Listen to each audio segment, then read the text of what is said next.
bienvenue sous le soleil de Sommières qui accueille la deuxième manche du MX Elite. Et en ce week-end de la fête internationale de la femme, les filles sont à l'honneur ici dans le Gard. Elles courent sur le même circuit que les hommes qu'on retrouvera le dimanche, MX1 et MX2 bien évidemment.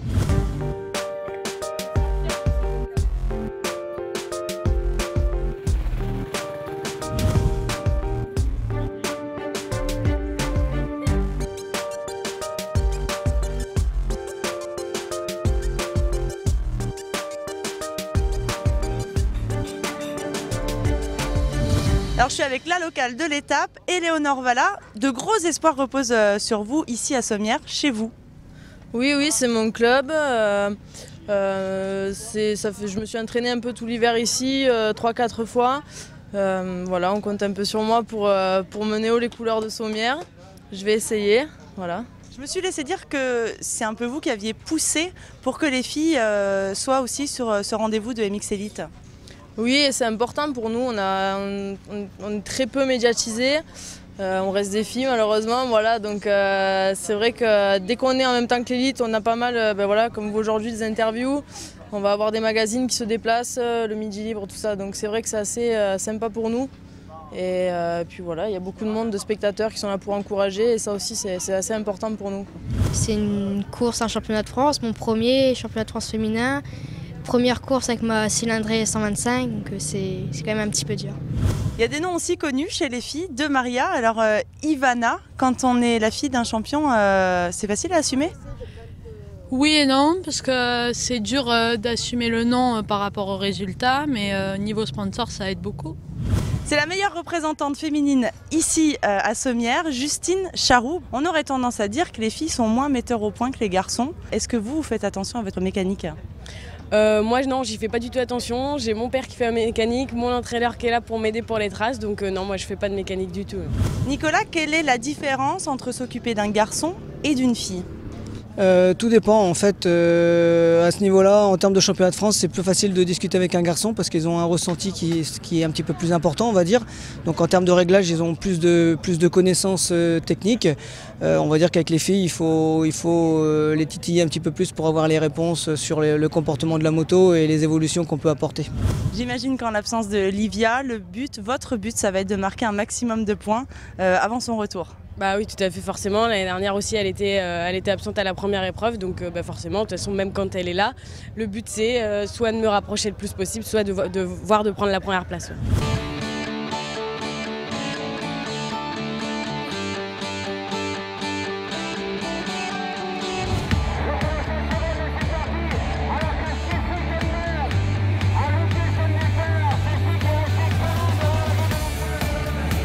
Mais ça ne se passera pas aussi bien que prévu pour Justine Charroux.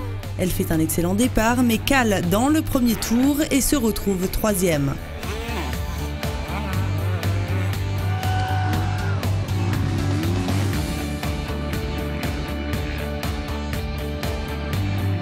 Face à elle et bien motivée à défendre ses couleurs sur son territoire, Éléonore Valla mène la première manche de bout en bout devant Ivana de Maria. Longtemps troisième, Charroux prend la deuxième place en fin de course. De Maria passe 3.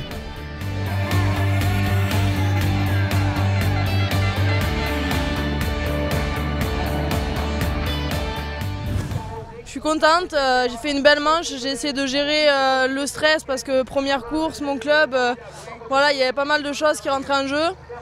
Voilà, la course a été belle, il y avait plein de gens qui me supportaient et ça fait chaud au cœur, ça donne encore plus envie, c'était le top.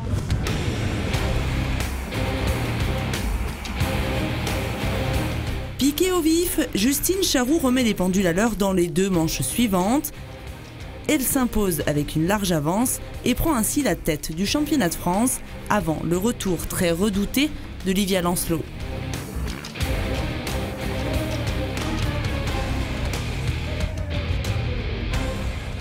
Aujourd'hui le terrain il était complètement différent, il y avait beaucoup de grosses ornières, c'était on va dire pour moi un vrai terrain par rapport à hier.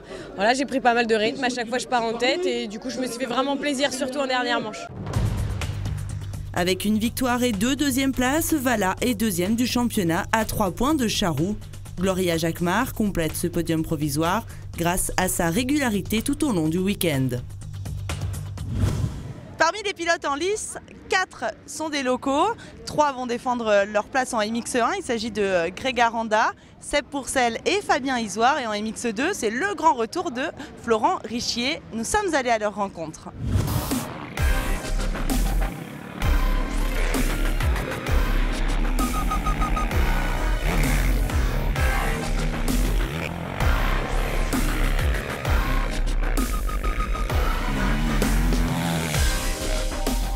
C'est toujours un plaisir d'évoluer à domicile et voilà, c'est toujours tous les amis, les sponsors locaux qui sont là. Alors avec vous, il y a 2 autres locaux, Pourcel et Aranda. J'imagine qu'il va y avoir une belle bagarre entre vous.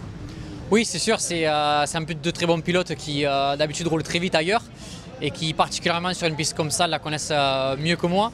Et voilà, après on sait très bien que c'est pas parce qu'on roule à domicile et qu'on connaît la piste que forcément on va rouler devant. Les conditions sont différentes qu'on peut avoir à l'entraînement. Mais voilà, c'est 2 très bons pilotes qu'on a l'habitude de voir aux avant-postes et qui à coup sûr seront devant aujourd'hui. Et j'espère faire partie de ce groupe.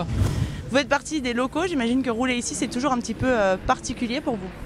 Bah ouais, c'est à la maison, j'habite à une demi-heure donc c'est cool, il y a plein de monde que je connais, et plein de supporters, puis j'aime bien le terrain et donc c'est toujours bien de rouler ici et ça fait plaisir de rouler devant les fans. On a aussi Pourcel et Isoire. Lequel d'entre vous 3 est le plus rapide sur cette piste? Bah je sais pas, on verra ça cet après-midi, mais bon, les 2 roulent bien et je pense qu'il va y avoir de la belle bagarre. Après le terrain va être technique parce qu'ils ont beaucoup arrosé cette nuit, donc ça sera pas vraiment à la sudiste cette année, mais bon, ça fait plaisir de rouler ici. Sébastien, vous faites partie des locaux. J'imagine que rouler ici, il y a une saveur un peu particulière. Bah ouais, c'est vrai que ici c'est comme à la maison. J'ai beaucoup d'amis, toute ma famille qui est là, et donc voilà, je connais bien le terrain. Maintenant, à moi de faire le résultat qu'il faut aujourd'hui. Question piège, lequel de vous 3 est le meilleur ici? Bah, tout le monde roule bien. Il ne faut pas oublier aussi Potisek, Aubin et Étayer. Voilà, la piste va être complètement différente cet après-midi. On va voir ce que ça va donner, mais c'est sûr qu'il va falloir faire un très très bon départ.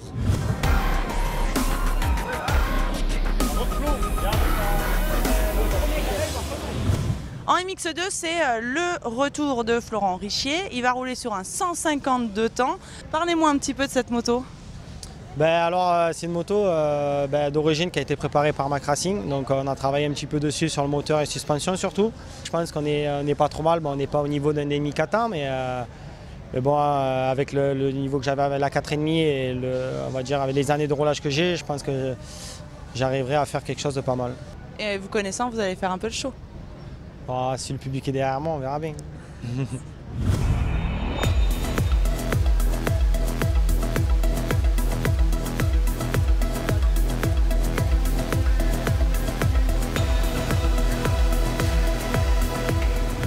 Il paraît qu'il aime bien ça, c'est Fabien Isoire qui va nous présenter le circuit de Sommières. Ça tombe bien, il le connaît par cœur.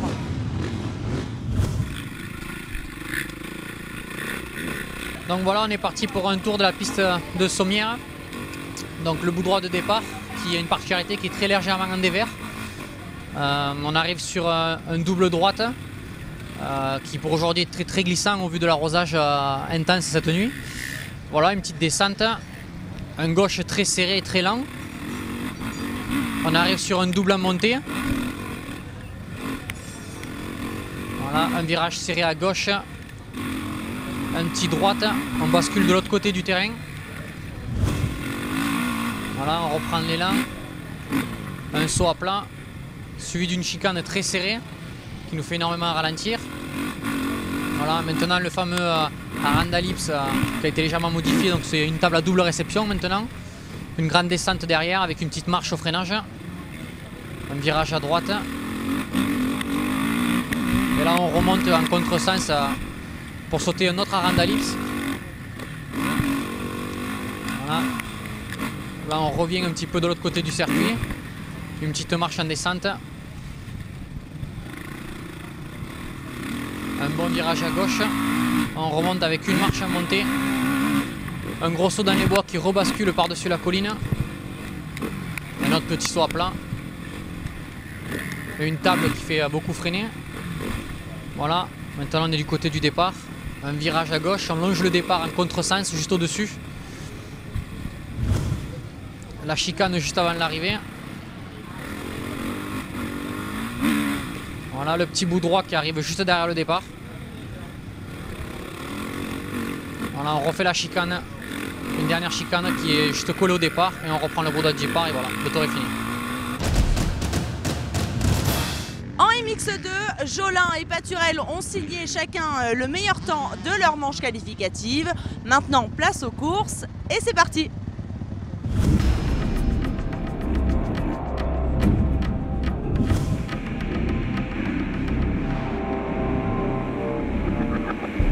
Au départ de la première manche, c'est Sullivan Jolin qui signe le all shot. Mais au premier virage, le leader du championnat Benoît Paturel vire en tête devant Florent Richier. Arnaud Aubin, Jolin est 4e mais va très vite remonter. Il double Richier et à la fin du premier tour, il est 2e. Paturel prend une petite avance sur ses poursuivants mais dès le 2e tour, il commet une petite erreur qui le relègue au 4e rang. C'est maintenant Jolin qui mène la course. Richier s'accroche autant que possible au guidon de la petite 150 KTM. Aubin est 3e.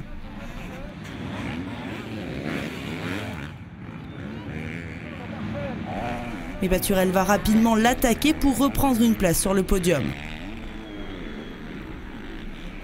Le classement à l'avant de la course reste figé durant 5 tours. Bien plus loin, à l'arrière, une KTM fait une remontée fracassante. Ennuyé au départ, Damon Grolus ne boucle le premier tour qu'à la 30e position, mais au fur et à mesure, il reprend des places pour finir 8e de cette première manche. 3 tours avant le drapeau, Paturel passe à la vitesse supérieure et s'offre Richier qui ne peut rien faire pour le contrer.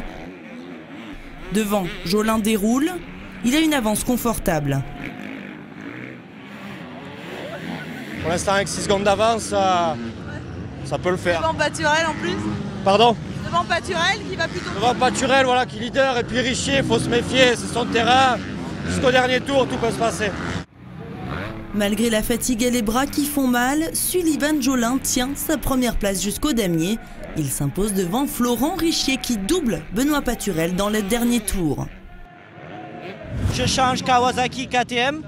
Donc c'est un peu dur, j'ai vachement mal au bras, mais j'ai réussi à gagner facilement, donc c'est plutôt bien. Ouais. Damon Grolus a revu sa position sur la grille de départ et c'est plutôt une bonne chose. Il fait le all shot. Juste derrière, on retrouve Aubin, Hirsuti, Richier et Paturel. Le pilote Bud Racing ne semble pas franchement à l'aise dans le Gard. À aucun moment, il n'a été en mesure de se battre pour la gagne dans le week-end. Sullivan Jolin fait un très mauvais départ, il est en 8e position à la lutte avec Mallet. À la fin du premier tour, c'est assez serré derrière Grolus. Aubin emmène le groupe de poursuivants composé de Richier, Escoffier, Paturel et déjà Jolin qui est revenu au contact. Aubin paye rapidement ses efforts, Richier passe 2e pendant qu'à l'avant, Grolus est déjà loin.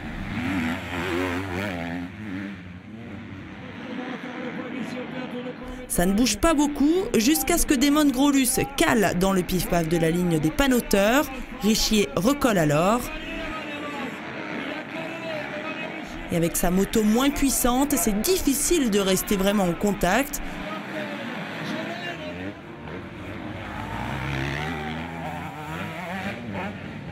Mais 2 tours avant l'arrivée, et poussé par son public, Florent Richier réapparaît en tête.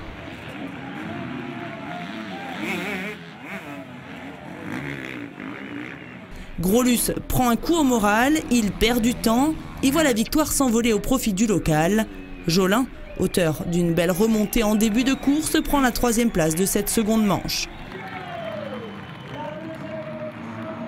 En première manche, déjà, j'étais surpris de partir devant. Et en fait, j'avais de bonnes traces, la moto marchait pas trop mal, j'ai changé. J'étais obligé de prendre un petit peu des externes pour prendre la vitesse pour me lancer sur les sauts. Mais bon, ouais, surpris, pas surpris, parce qu'après la première manche, je savais que je pouvais gagner, donc la deuxième manche, j'ai vraiment fait une belle course. Au classement MX2 de la journée, c'est ce qu'on appelle une pige réussie. Richier, qu'on ne reverra pas en championnat de France, s'impose à Sommières devant Jolin, Grolus et Paturel. Le pilote Bud Racing qu'on retrouve toutefois toujours devant au classement provisoire du championnat de France avec 6 points d'avance sur Grolus et déjà 34 points sur Aubin. En MX1, sur les essais chrono, Valentin Tellier et Nico Aubin pointent en tête, mais attention aux locaux. Je veux bien sûr parler de Sébastien Pourcel, Fabien Isoire ou encore Greg Aranda. C'est parti!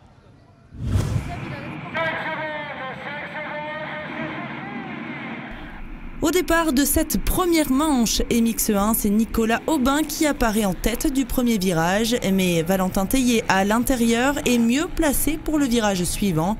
Aubin se fait enfermer et ne ressort que 4e, alors que Tellier est au coude à coude avec Berthomé, juste devant Pourcel. Le pilote Bud Racing s'en va et à la fin du premier tour, il a déjà une petite avance sur le pilote KTM. Ouais, il est bien parti, il a une avance confortable. Il gère sa course et ça va le faire. Nicolas Aubin est 3e, Aranda est un peu distancé, il se bat maintenant pour la 4e place avec Berthomé et Potisek. Le pilote Yamaha va disparaître du groupe après une chute, il remontera finalement 4e. Aubin tombe et casse son levier d'embrayage, il ne finira pas la course. Aux avant-postes, Tellier déroulé va s'imposer avec 30 secondes d'avance sur Pourcel. Aranda est 3e.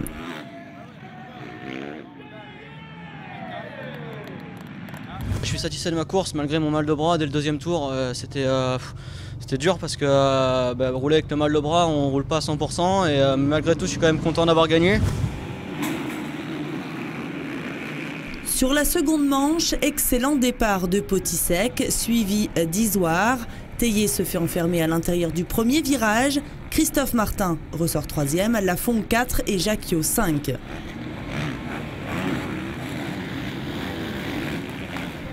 Au 2e tour, retour de Pourcel en 4e position, derrière Potisek, Isoire, Martin et Valentin Tellier qui met gaz en grand pour recoller au leader. Il passe 4e à la fin du 2e tour. Aubin, quant à lui, est très loin, à nouveau victime d'ennuis mécaniques. Dans le 3e tour, changement de leader. Pourcel s'énerve, il attaque et passe Potisek et Isoire. Il prend immédiatement une longueur d'avance. À la 4e position, Valentin Tellier est toujours à bloc et il ne lui faudra que 2 tours pour revenir au contact d'Isoire et Potisek. Les doublés et pointé à la 2e place. Grégory Aranda est longtemps à la lutte pour la 5e place avec Berthomé, qu'il finit par déposer avant de prendre en chasse Isoire et Potisek.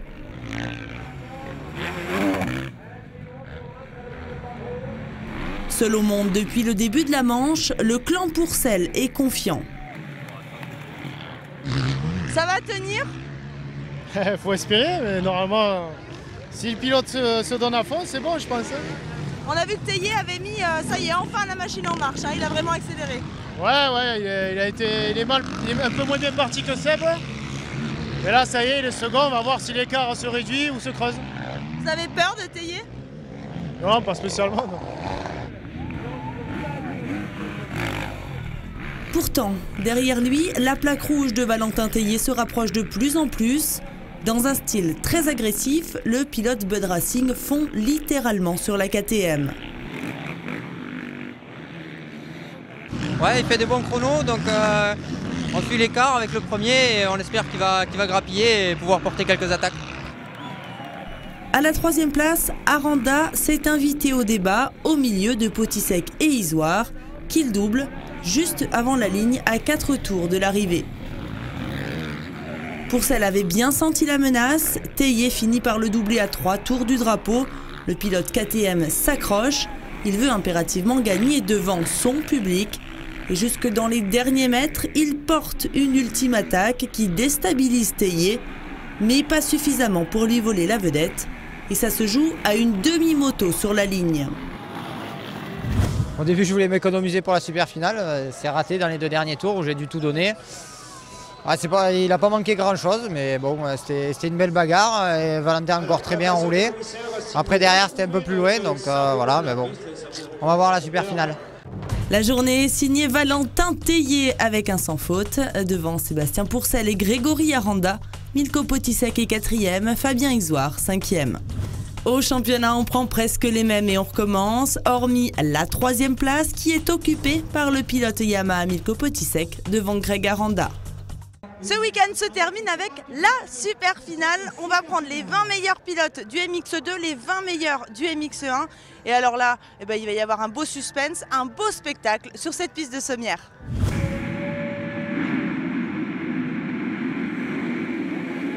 Comme en deuxième manche, Milko Potisek prend les devants au start. Aranda est là aussi, suivent Pourcel et Tellier.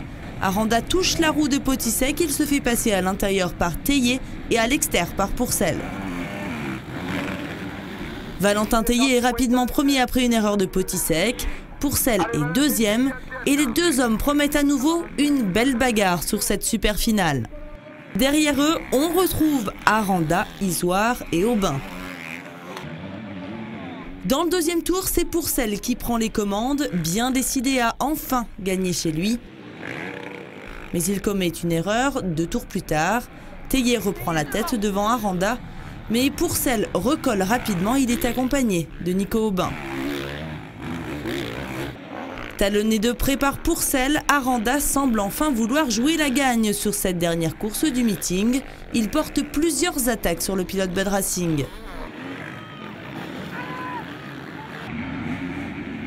Dans le 6e tour, Pourcel accélère et reprend la 2e place.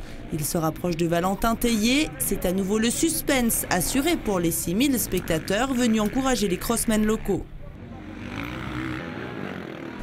3 tours plus tard, changement de leader à nouveau, l'enfant du pays est premier. Valentin Tellier est fatigué, Aranda le comprend vite et ne cesse de chatouiller le pilote Bud Racing jusqu'à ce que ça passe.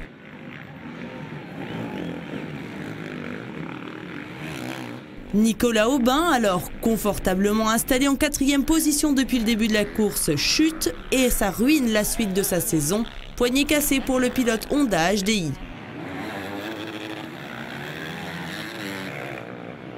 À la fin de l'avant-dernier tour, Pourcel est gêné par un retardataire, chute et laisse Aranda et Tellier prendre la tête. Alors que la course est complètement relancée avant le dernier tour, le commissaire agite le drapeau à damier. C'est la confusion. Pourcel repart en piste, Aranda et Tellier semblent perdus. Cette erreur vaudra finalement la prise en compte du classement 2 tours avant le drapeau à damier. C'est donc Sébastien Pourcel qui s'impose devant Grégory Aranda et Valentin Tellier. Premier pilote MX2, Damon Grolus termine à la 6e place de cette super finale. Avec un excellent week-end en terre gardoise, Valentin Tellier conserve sa plaque rouge de leader des internationaux de France. Pourcel est maintenant 2e. Paturel, qui n'était pas franchement très bien ce week-end, reste toutefois sur le podium provisoire de ce classement. C'en est terminé avec cette manche de Sommières. On se retrouve dans 2 semaines, les 22 et 23 mars à Guignon, pour la 3e manche du MX Elite.